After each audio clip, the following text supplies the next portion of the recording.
ಚಲಿಸುತ್ತಿರುವಾಗಲೇ KSRTC bus steering cut ಆಗಿದೆ. ಚಾಲಕನ ಸಮಯ ಪ್ರಜ್ಞೆಯಿಂದ ತಪ್ಪಿದೆ ಅನಾಹುತ. ಶಿವಮೊಗ್ಗದಿಂದ ತೀರ್ಥಹಳ್ಳಿಗೆ ಹೋಗ್ತಿದ್ದಂತಹ ಕೆಎಸ್ಆರ್ಟಿಸಿ ಬಸ್, ಈ ಬಸ್ನಲ್ಲಿ 50ಕ್ಕೂ ಹೆಚ್ಚು ಪ್ರಯಾಣಿಕರು ಇದ್ರು. ಸ್ಟೇರಿಂಗ್ ಕಟ್ ಆಗ್ತಿದ್ದಂತೆಯೇ ಬಸ್ನ ರಸ್ತೆ ಬದಿಗೆ ತಂದು ನಿಲ್ಲಿಸಿದ್ದಾನೆ ಚಾಲಕನ ಸಮಯ ಪ್ರಜ್ಞೆಯಿಂದ 50 ಜನ ಜೀವವನ್ನ ಉಳಿಸಿದಂತಹ ಚಾಲಕನ ಬಗ್ಗೆ ಇದೀಗ ಮೆಚ್ಚುಗೆ ಉಂಟಾಗ್ತಿರುವಂತದ್ದು. ಕೆಎಸ್ಆರ್ಟಿಸಿ ಬಸ್ನಲ್ಲಿ 50ಕ್ಕೂ ಹೆಚ್ಚು ಪ್ರಯಾಣಿಕರಿದ್ದು ಸಡನ್ ಆಗಿ ಸ್ಟೇರಿಂಗ್ ಕಟ್ ಆಗ್ಬಿಟ್ಟಿದೆ. ಆ ತಕ್ಷಣ ರಸ್ತೆ ಬದಿಗೆ ತಂದು ನಿಲ್ಲಿಸಿದ್ದಾನೆ ಚಾಲಕ. ಶಿವಮೊಗ್ಗದಿಂದ ತೀರ್ಥಹಳ್ಳಿಯ ಕಟ್ಟೆಹುಕ್ಲುಗೆ ತೆರಳುತ್ತಿದ್ದಂತಹ ಈ ಬಸ್ಸು ಸ್ಟೇರಿಂಗ್ ಸಡನ್ ಆಗಿ ಕಟ್ ಆಗ್ಬಿಟ್ಟಿದೆ.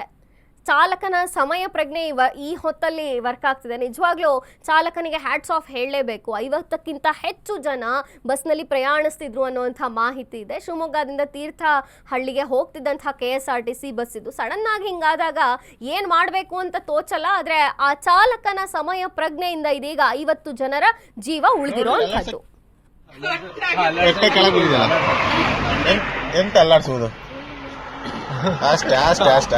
ಅಷ್ಟೇ ಮೇಡಮ್, ಅಷ್ಟೇ.